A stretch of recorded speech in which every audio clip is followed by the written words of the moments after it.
Coulomb's law, ठीक है।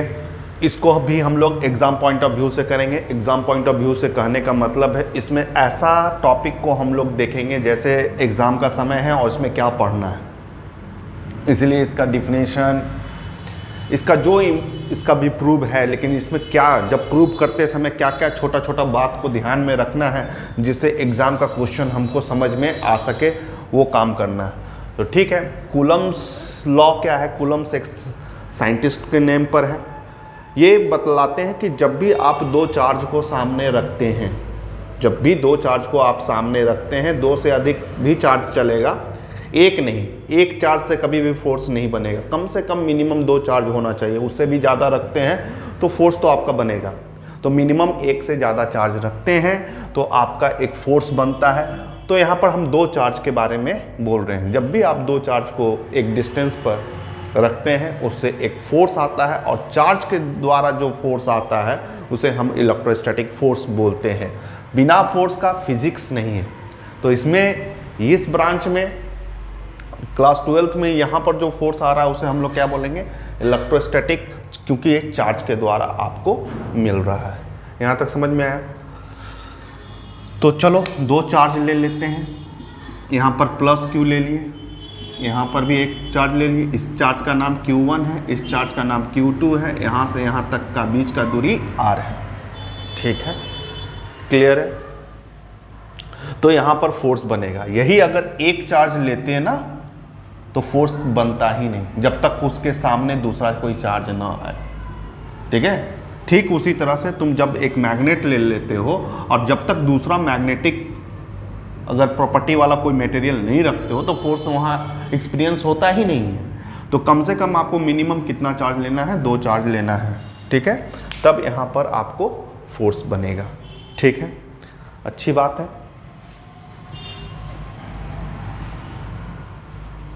और इस फोर्स को हम लोग क्या कहेंगे?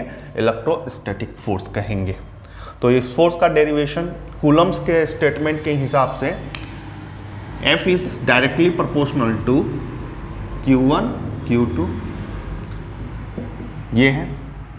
जितना ज़्यादा आपका चार्ज का वैल्यू होगा, जितना ज़्यादा चार्ज बढ़ेगा, इनका प्रोडक्ट बढ़ेगा, उतना आपका फोर्स भी बढ़ेगा। ठीक है, डायरेक्टली प्रोपोर्शनल है प्रोडक्ट ऑफ चार्जेस के। और F is inversely proportional to R square, inversely proportional to R square. बीच का दूरी अगर बढ़ाओगे, ये चार्ज को और दूर करके रखोगे, इन दोनों के बीच का दूरी बढ़ेगा तो फोर्स आपका घटेगा।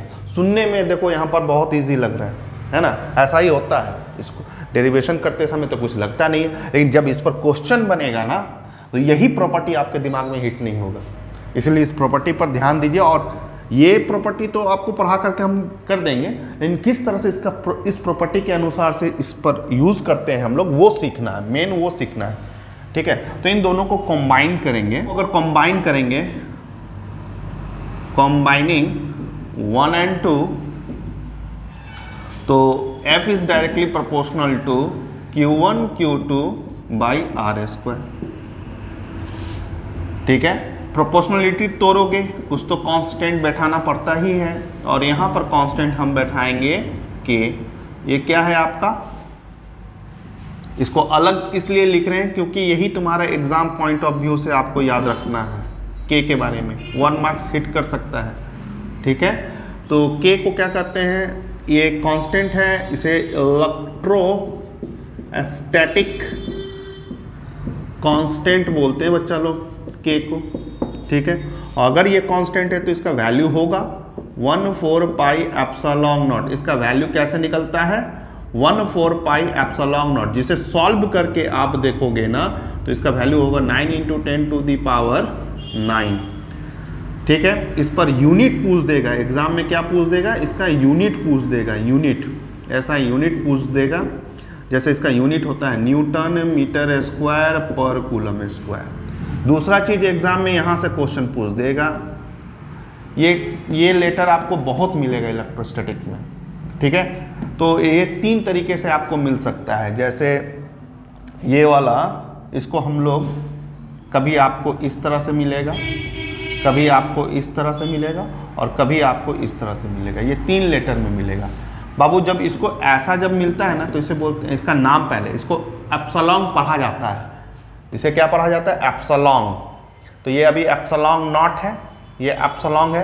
तो इसको जैसे हम बोल रहे हैं ये थीटा है, ये तुम्हारा फाई है, ये तो लेटर को रिप्रेजेंट करने के लिए, ठीक उसी तरह से ये एप्सिलॉन है। लेकिन इसका मतलब क्या है? जैसे इसका मतलब एंगल है, तो इसको यहाँ पर क्या बोलते हैं? इसको बोलते हैं, बोलना सीखो पहले, एप्सिलॉन नॉट को बोलते हैं एब्सोल्यूट परमिटिविटी।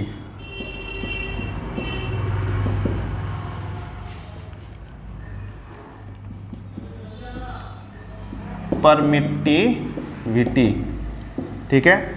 और इसे सिर्फ परमिटिविटी बोला जाता है, परमिटिविटी बोला जाता है। और इसे बाबू रिलेटिव परमिटिविटी बोला जाता है, ठीक है। इसे एब्सोल्यूट परमिटिविटी बोलेंगे, इसे सिर्फ परमिटिविटी बोलेंगे, और इसे रिलेटिव परमिटिविटी बोलेंगे। बोलना अभी सिखाए हैं। इस पर भी एग्जाम में जैसे हम बोल रहे हैं, इस पर क्वेश्चन क्या आ जाएगा? इसका एक कांस्टेंट वैल्यू है, इसका एक कांस्टेंट वैल्यू है, और इस कांस्टेंट वैल्यू को बोलते हैं 8.85 इंटू 10⁻⁻12। दूसरा इसमें इसका भी यूनिट पूछ देगा, और इसका यूनिट होता है पर न्यूटन पर मीटर स्क्वायर। जगह छोटा पड़ रहा है, थोड़ा इधर करके लिख देते हैं। ये इसका वैल्यू हो गया। इसका यूनिट याद रखना है आपको, पर न्यूटन पर मीटर स्क्वायर कूलम स्क्वायर, ये इसका यूनिट होता है। 1 मार्क्स का क्वेश्चन यहाँ हिट कर सकता है आपका। अब चलिए इसका मीनिंग समझ लेते हैं कि एप्सिलॉन नॉट क्या है, इसे कब यूज़ करते हैं, या एप्सिलॉन को कब यूज़ करते हैं, या यहाँ पर जो आर लगा हुआ जिसे रिलेटिव परमिटिविटी बोल रहे हैं, इसको कब यूज़ करते हैं, ये सभी का मतलब क्या है। तो इसका मतलब बाबू ये तुमको लिखने का, जैसे यहाँ पर फॉर्मूला है ना के का, यहाँ पर जैसे बोल रहे हैं कि 1/4 पाई एप्सिलॉन नॉट, ये तभी तुमको लिखने का अधिकार मिल सकता है जब इन दो चार्ज के बीच का मीडियम, ये मीडियम से रिलेटेड है, इन दो चार्ज के बीच का मीडियम एयर हो या वैक्यूम हो। अगर ये है तो आप यहाँ पर यूज़ कर सकते हैं एप्सिलॉन नॉट लगेगा।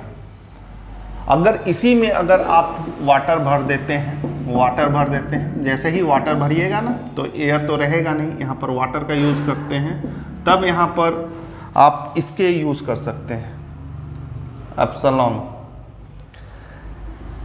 ठीक है। सिर्फ एप्सिलॉन परमिटिविटी का यूज़ करते हैं, ठीक है। तो नॉट स्पेशल है फॉर एयर और वैक्यूम के लिए, और ये उसको छोड़ करके, एयर और वैक्यूम को छोड़ करके कोई भी मीडियम आप अगर यूज़ करते हैं तो परमिटिविटी का ही यूज़ करते हैं। और रिलेटिव परमिटिविटी ये बहुत इंपॉर्टेंट टर्म है, इसको स्पेशल पढ़ाया जाएगा, इसको थोड़ा देर के बाद हम बताएंगे। जिसे एक और नाम है, इसका एक और नाम है डाइइलेक्ट्रिक कांस्टेंट, डाइइलेक्ट्रिक कांस्टेंट भी बोला जाता है। ये बहुत इंपॉर्टेंट है, इसको अलग से हम अभी आपको बताएंगे।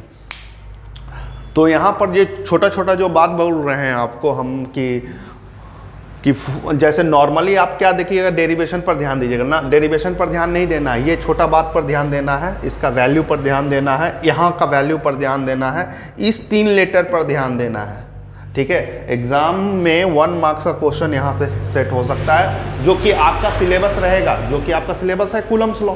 वो डायरेक्ट आपको कूलम्स लॉ नहीं पूछेगा, ये छोटे छोटे पॉइंट पर आपसे सवाल पूछ सकता है, ठीक है। और रिलेटिव परमिटिविटी पर भी होगा, इसके बारे में और डिटेल से पढ़ाएंगे। डाइइलेक्ट्रिक कांस्टेंट इसका दूसरा नाम है, और इसको और एक लेटर से रिप्रेजेंट करते हैं के से, ठीक है। यहाँ के से भी रिप्रेजेंट किया जाता है इसे, ठीक है। क्लियर है? तो चलिए अब नॉर्मल हम लोग जो डेरिवेशन कर रहे हैं उस पर आ जाते हैं। तो चल यहाँ तक आ गए थे ना, कॉम्बाइन किए थे, कॉम्बाइन करके तोड़े थे, ठीक है ना, directly proportional to Q1 Q2 by R square. यहाँ से हम थोड़ा सा रुके और छोटा छोटा पॉइंट को आपको समझाने के लिए गए, क्योंकि 1 मार्क्स वहीं से हिट करेगा। जैसे ही प्रोपोर्शनलिटी तोड़ते हो के बैठाते हैं, इस के को क्या कहते हैं, इलेक्ट्रोस्टैटिक कांस्टेंट कहते हैं। अगर ये कांस्टेंट है तो इसका वैल्यू होगा 9 × 10⁻⁹, और यहाँ का charge Q1 Q2 by R square. Clear है यहाँ तक? अब के का वैल्यू हटा करके तुम ये भी लिख सकते हो 1/4 पाई एप्सिलॉन नॉट, क्या लिख सकते हो 1/4 pi epsilon naught Q1 Q2 by R square. तो ऐसे करके आपको सिंपल तरीके से कूलम्स लॉ का फॉर्मूला आपको मैग्नीट्यूड में देखने को मिलेगा कि अगर दो चार्ज को सामने रखने से फोर्स बनता है तो कितना बनेगा, 2 न्यूटन, 5 न्यूटन, 10 न्यूटन। तो उसके लिए तुमको फॉर्मूला चाहिए, वो फॉर्मूला कूलम्स के द्वारा निकाला गया है 1/4 pi epsilon naught Q1 Q2 by R square. ठीक है, लेकिन इस पर एक डेरिवेशन करके जाइएगा, चूंकि ये पढ़ाई फोर्स का चल रहा है और हम लोग नॉर्मली जानते हैं कि फोर्स एक वेक्टर क्वांटिटी है, तो अभी हमने यहाँ पर कोई डायरेक्शन का डिस्कस नहीं किया, हमने मैग्नीट्यूड निकाला है। वेक्टर में हम लोग जानते हैं दो चीज़ होता है, मैग्नीट्यूड और डायरेक्शन होता है, तो हम लोग सिर्फ मैग्नीट्यूड का बात कर रहे हैं।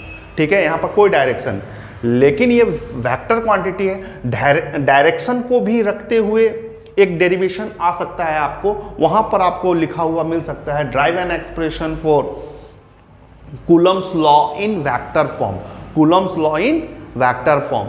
तो वहां पर हमको डायरेक्शन दिखलाना होगा, तो उस डेरिवेशन को आप करके जा सकते हैं, वो भी अभी आपको बताएंगे। तो ये छोटा सा एक फार्मूला आपको मिल गया, और ये फार्मूला में हम बोलते हैं यहाँ पर भी नॉट लगा सकते हो, एफ नॉट। ये नॉट लगने का क्या मतलब होता है, एयर और वैक्यूम है, मतलब दो चार्ज के बीच का मीडियम क्या है, एयर है या वैक्यूम है। इसके वजह से यहाँ पर जो फोर्स बन रहा है 1/4 pi epsilon naught Q1 Q2 by R square. लेकिन अगर टीचर यहाँ पर ऐसा बोलता है Q1 है, वही चार्ज Q2 है, और यहाँ पर वाटर है, तो एयर तो नहीं हो सकता। ठीक है, कोई भी मीडियम है, कुछ भी मीडियम हो, वहां पर जो लगने वाला फोर्स को तब लिखोगे, m लगाओगे, और यहां पर क्या बदलेगा, 1/4 पाई वैसा ही रहेगा, ये बदलेगा, ये बदलेगा, ये एप्सिलॉन नॉट नहीं लिख सकते हो, तुमको एप्सिलॉन सिर्फ परमिटिविटी लिखने का अधिकार होगा। ठीक है, एप्सिलॉन और बाकी Q1 Q2 by R square. ठीक है, तो जब भी दो चार्ज के बीच का मीडियम अगर एयर और वैक्यूम रहता है तो फार्मूला यह बोले, अगर एयर और वैक्यूम दो चार्ज के बीच का मीडियम नहीं है, कुछ भी है, इसके अलावा कुछ भी है, तो फार्मूला बोलिएगा 1/4 pi epsilon Q1 Q2 by R square, जिसे ये इंडिकेशन का साइन है, इसे उसका नाम क्या है, परमिटिविटी। इसका नाम क्या है, एब्सोल्यूट परमिटिविटी। एब्सोल्यूट परमिटिविटी है, एब्सोल्यूट तो एक वैल्यू है, एब्सोल्यूट का क्या वैल्यू है, 8.85 × 10⁻12। इसका यूनिट क्या है आपको याद रखना होगा। तो ये जो आपको बताए हैं, इस पर ये सब छोटा छोटा बात को आपको ध्यान रखना होगा। तो याद रखने वाला चीज़ जो है आपको यहाँ पर होगा, फॉर्मूला में याद कीजिएगा 1/4 pi epsilon naught Q1 Q2 by R square. ठीक है, यहाँ से एक क्वेश्चन और एग्जाम में बन सकता है कि आपको एप्सिलॉन नॉट का डायमेंशनल फार्मूला पूछ सकता है, एप्सिलॉन नॉट का डायमेंशनल फार्मूला ये भी पूछ सकता है। ठीक है, तो कैसे करोगे ये बतला रहे हैं, इसका यूनिट भी पूछ सकता है, और इसके बारे में क्या पूछ सकता है, एक क्वेश्चन तो ये होगा, दूसरा एप्सिलॉन नॉट का SI यूनिट पूछ सकता है, तीसरा इसका वैल्यू कैसे आया ये पूछ सकता है। तो ये 3 क्वेश्चन इस पर एप्सिलॉन नॉट पर रखोगे। तो चलो अभी हम डायमेंशन फार्मूला निकालते हैं कैसे आया। तो डायमेंशनल फार्मूला में देखो, यहाँ फोर्स का फार्मूला यहाँ पर F, क्या लिखोगे, F। ठीक है, और इस इधर आपका 1/4 पाई, ये कांस्टेंट वैल्यू है, एप्सिलॉन नॉट का तो निकालना है, क्लियर है। और इधर तुम्हारा हो गया Q1 Q2 by R square. तो बाबू डायमेंशन फार्मूला फोर्स का कितना होता है, MLT-2। बहुत बच्चे को नहीं आता है, तो यहाँ से समझ लो कैसे लिख रहे हैं ये। देखो इसको मिटाने दो,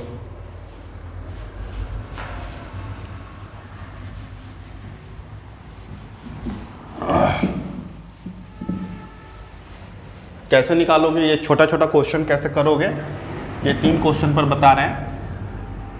तो सबसे पहले फोर्स का फार्मूला क्या होता है, ma होता है। इसका तो डायरेक्ट हम लोग को याद ही रखना चाहिए, MLT-2। लेकिन अगर नहीं आ रहा है तो देखो फोर्स का m हो गया, एक्सेलरेशन का यूनिट क्या होता है, मीटर पर सेकेंड स्क्वायर। तो मीटर पर सेकेंड स्क्वायर, तो टाइम है, तो यही हुआ mLT -2। ठीक इसी तरह से तुम्हारा देखो और भी है, यहाँ पर चार्ज है जो तुम्हारे लिए नया है। तो चार्ज का ऐसा यूनिट कैसे लिखोगे, डायमेंशन फार्मूला कैसे लिखोगे, तो देखो इसका खोजने के लिए हम करंट का सहारा ले रहे हैं। करंट का फार्मूला क्या होता है, Q/T होता है। तो करंट को क्या चीज़ से नापते हैं, एम्पियर से, और यहाँ क्रॉस मल्टीप्लिकेशन कर दोगे टाइम, तो ये तुम्हारा AT क्या आएगा, चार्ज का डायमेंशनल फार्मूला आएगा। क्लियर है।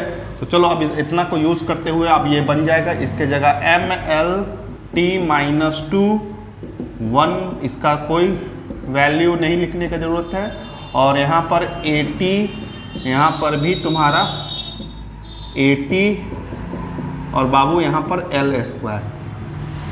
इसको उधर लाओ और इन सभी को उधर ले जाओ, क्योंकि एप्सिलॉन नॉट का चाहिए, तो एप्सिलॉन नॉट को इधर ला रहे हैं। तो यहाँ पर तुम्हारा कितना हो गया, AT A² T², और नीचे में mLT -2 और L²। इस सभी को ऊपर ले जाएंगे एप्सिलॉन नॉट, तो यहाँ पर हो जाएगा m-1 L-3 T⁴ A²। ये होगा डायमेंशनल फार्मूला जो तुम्हारे एग्जाम में क्वेश्चन पूछा जा सकता है।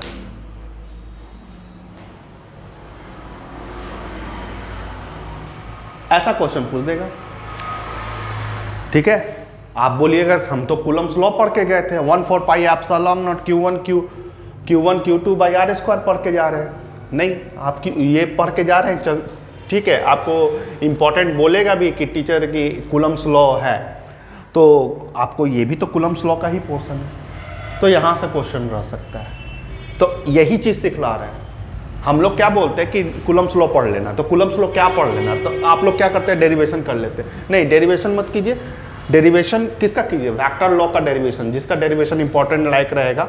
और यहाँ पर देखो ये क्वेश्चन हो सकता है कि इसका डायमेंशन फार्मूला यहाँ पर आ जाएगा, जो तुम लोग ध्यान देते नहीं हो। एप्सिलॉन नॉट का ऐसा यूनिट पूछ सकता है, ठीक है। तो इसका ऐसा यूनिट के लिए हमने, और इसका वैल्यू कैसे आया है वो पूछ सकता है, तो उसको भी निकाल करके आपको दिखला रहे हैं। हम लोग क्या जानते हैं कि फोर्स का फार्मूला K होता है, मतलब K के जगह पर 1/4 पाई एप्सिलॉन नॉट होता है, Q1 Q2 बाई R² होता है। अच्छी बात है, ठीक है। इसका ऐसा यूनिट खोजना है, तो बाबू इसका ऐसा यूनिट क्या होगा, न्यूटन हो जाएगा, होगा कि नहीं, न्यूटन हो जाएगा। और 1/4 पाई एप्सिलॉन नॉट का ही खोजना है, इसका कूलम स्क्वायर हो जाएगा, इसका मीटर स्क्वायर हो जाएगा। तो इसका यूनिट न्यूटन मीटर स्क्वायर पर coulomb square, epsilon not 1/4 pi epsilon not. इसको क्रॉस मल्टीप्लिकेशन कर दो, तो एप्सिलॉन नॉट का यूनिट जो पावर में 1 प्लस में है उसको माइनस कर देना, क्योंकि डिवाइड हो रहा है पर न्यूटन पर मीटर स्क्वायर कूलम स्क्वायर। ये इसका यूनिट है, ऐसे निकालते हैं यूनिट, ठीक है। ऐसा यूनिट निकालना, ठीक।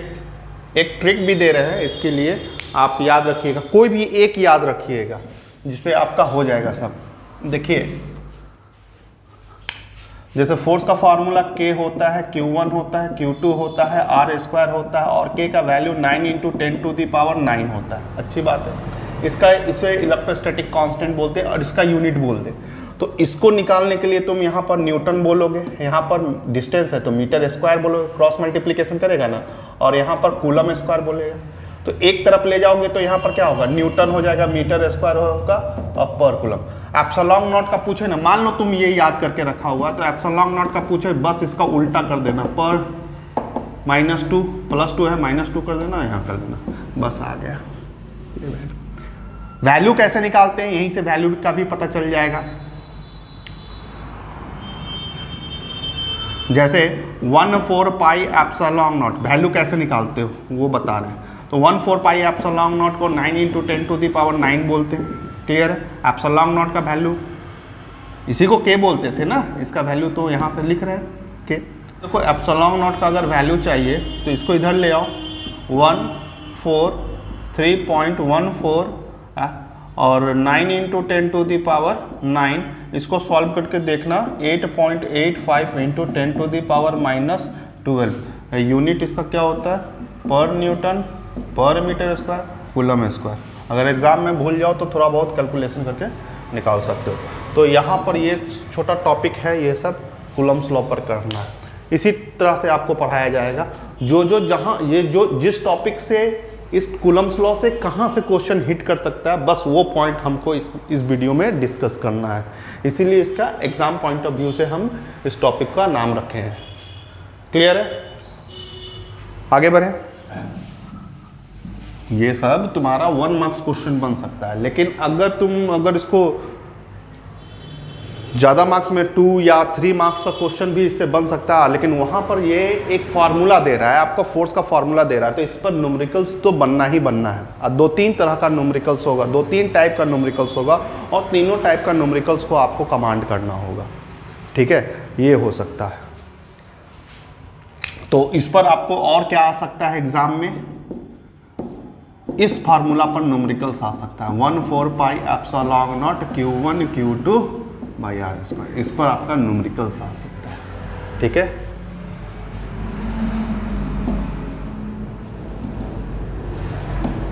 तीन टाइप का न्यूमेरिकल्स होता है। ठीक है ना, जो सबसे ज़्यादा इंपॉर्टेंट न्यूमेरिकल्स जो टाइप का होता है इक्विलिब्रियम से रिलेटेड होता है।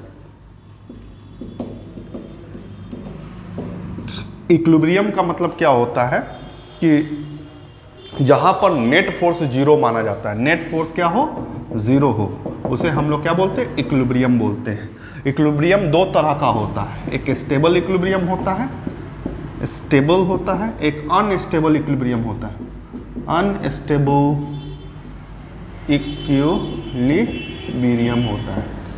ठीक है, स्टेबल इक्विलिब्रियम का पहचान क्या होता है ये भी समझ लो। जैसे मान लो यहाँ पर कोई बॉल है जो कि इक्विलिब्रियम में है। ठीक है ना, इसको आप इसका इक्विलिब्रियम को डिस्टर्ब करते हैं, यहाँ से यहाँ तक ले आते हैं। ठीक है, जैसे यहाँ से यहाँ तक लाओगे ना तो ये यहाँ पर रह नहीं पाएगा, ये फिर इस तरह से ऑसिलेट करना स्टार्ट हो जाएगा, लेकिन ये अपने आप इक्विलिब्रियम पोजीशन को ले लेगा। तो इसे हम लोग बोलते हैं स्टेबल इक्विलिब्रियम। ये खुद से अपना इक्विलिब्रियम ले लेता है। एक बॉल यहाँ पर भी बनाते हैं, यहाँ पर भी आपका क्या है?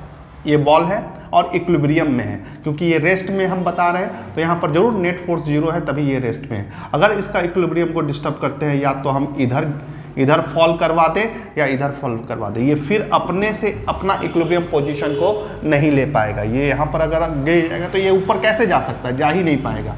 लेकिन यहाँ पर ऐसा नहीं हो रहा, तो ये वाला जो इक्विलिब्रियम पोजीशन है वो अनस्टेबल है। तो ये छोटा सा बात आपको याद रखना चाहिए, और इस पर ये क्वेश्चन बन सकता है।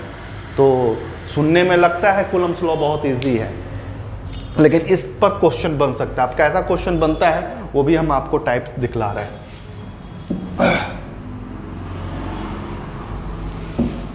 इक्विलिब्रियम का मतलब याद रखिएगा, नेट फोर्स जहां लगने वाला टोटल फोर्स उस पॉइंट का 0 होता है, उसी को इक्विलिब्रियम बोलते हैं। नेट फोर्स आपका 0 होगा उस पॉइंट पर। तो आपको क्वेश्चन ऐसा पूछेगा कि जैसे 2 चार्ज दे दिया प्लस Q, ठीक है, या यहाँ पर लिख देते हैं Q1 और यहाँ पर दे देते हैं Q2। ठीक है, प्लस में है दोनों चार्ज, कुछ भी वैल्यू दिया रहेगा। अब बोलेगा, अब देखो यहाँ पर इक्विलिब्रियम पोजीशन है क्या? ये दोनों अगर मान लो हम ऐसा पूछें आपको, नॉर्थ और नॉर्थ रख देते हैं, ये इक्विलिब्रियम पोजीशन होगा? नहीं होगा, ये रिपल करेगा ना, रिपल करेगा, और रिपल करके ये क्या एक दूसरे को हटा देगा।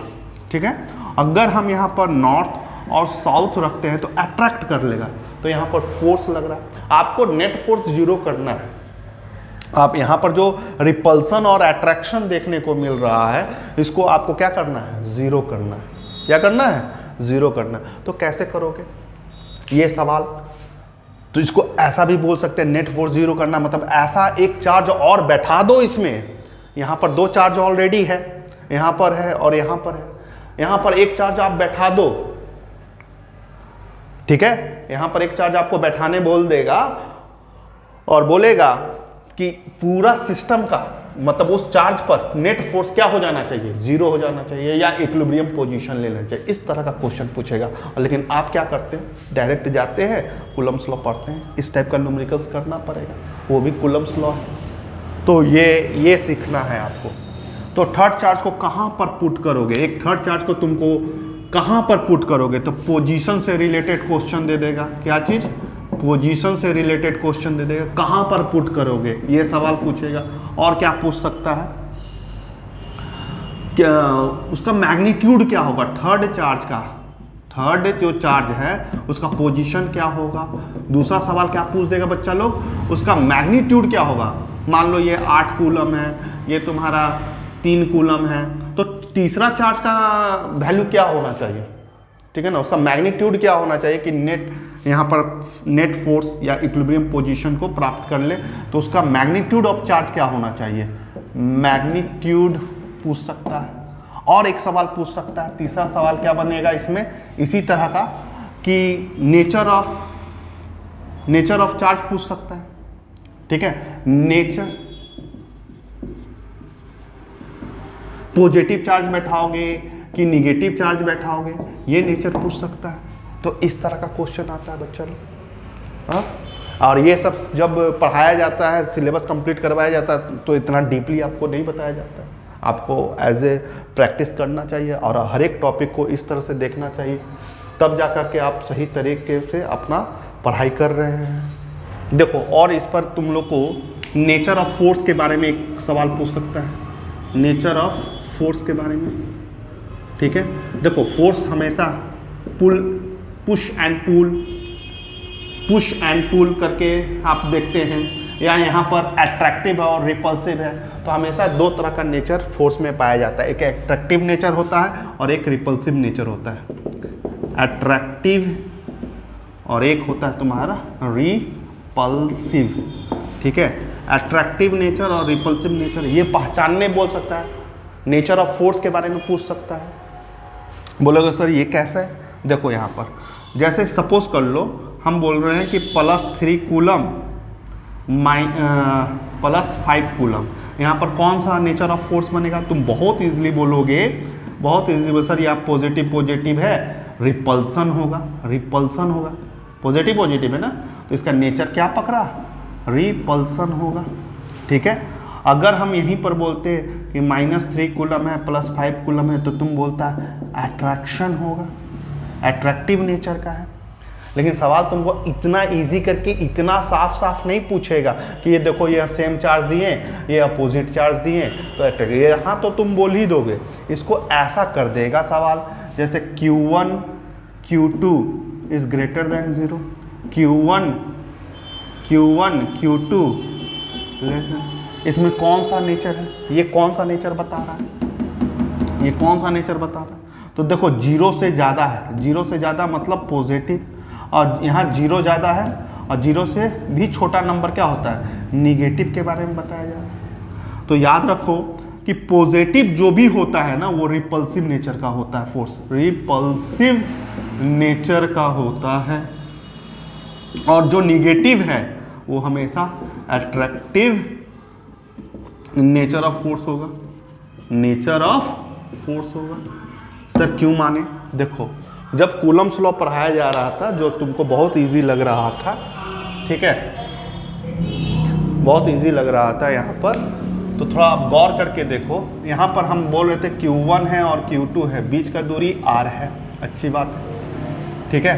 अगर यहाँ पर तुम कितना कंडीशन बना सकते हो, पहले ये देख लो कि प्लस लेंगे माइनस लेंगे, ठीक है, तो इसका प्रोडक्ट ऑफ चार्जेस क्या होगा, F is directly proportional to Q1 और Q2, इसको मल्टीप्लाई करके देखोगे Q1 और Q2, तो क्या आया, निगेटिव आया।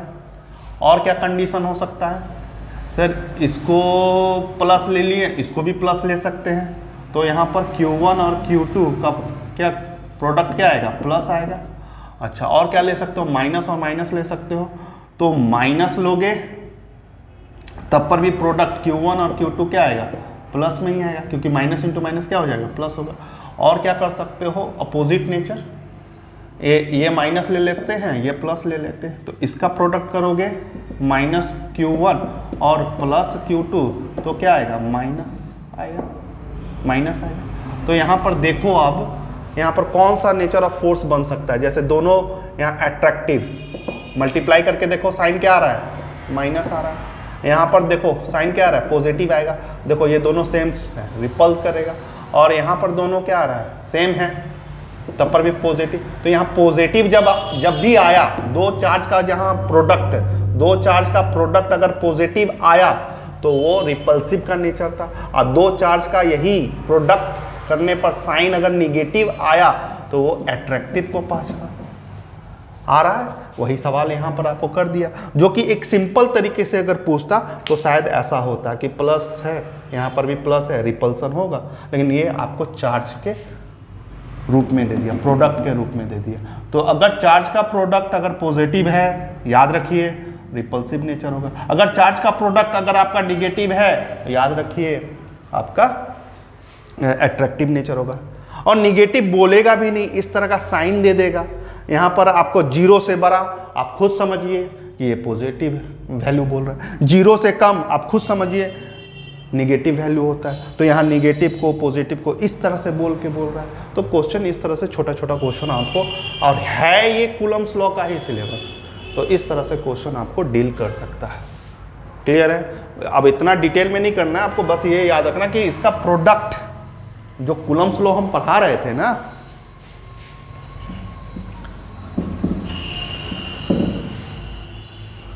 जब कूलम्स लॉ पढ़ाया जा रहा था आपको कि F is directly proportional to Q1 और Q2, उस समय हम बोल देते कि बाबू इसका प्रोडक्ट Q1 और Q2 अगर पॉजिटिव रहेगा इसका, तो नेचर ऑफ फोर्स कोई टीचर पूछेगा, नेचर ऑफ फोर्स पूछेगा तो आप बोलिएगा रिपल्सिव है, सिव है। और यहाँ पर Q1 और Q2 जिसका प्रोडक्ट अगर निगेटिव रहेगा तो नेचर ऑफ फोर्स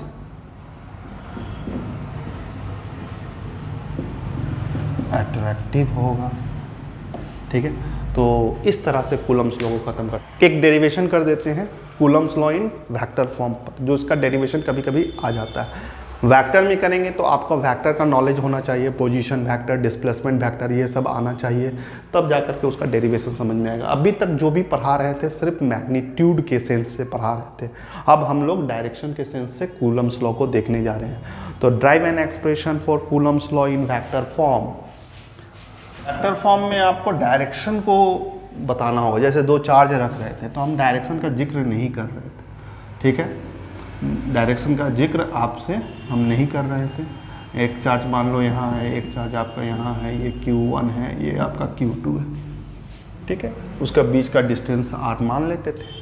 लेकिन जैसे ही अगर आपका Coulomb's law in vector form में होगा, ठीक है, तो आपको कोऑर्डिनेट का सहारा लेना होगा, क्योंकि ये जो एक्स एक्सिस और वाई एक्सिस होता है जिसका डायरेक्शन हम I से और J से भी रिप्रेजेंट करते हैं, ठीक है, ठीक है, ये बतला रहा है कि आपका ये चार्ज कहाँ है, इसका पोजीशन वेक्टर कहाँ है।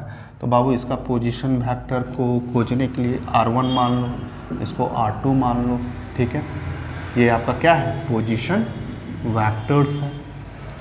तो इन दोनों, ये ओरिजिन से इसकी दूरी को हम लोग पोजीशन वेक्टर बोलते हैं, पोजीशन वेक्टर, और यहाँ से यहाँ तक की बीच की दूरी, इन दो चार्ज के बीच की दूरी को डिस्प्लेसमेंट वेक्टर कहते हैं। क्या कहते हैं, डिस्प्लेसमेंट वेक्टर कहते हैं।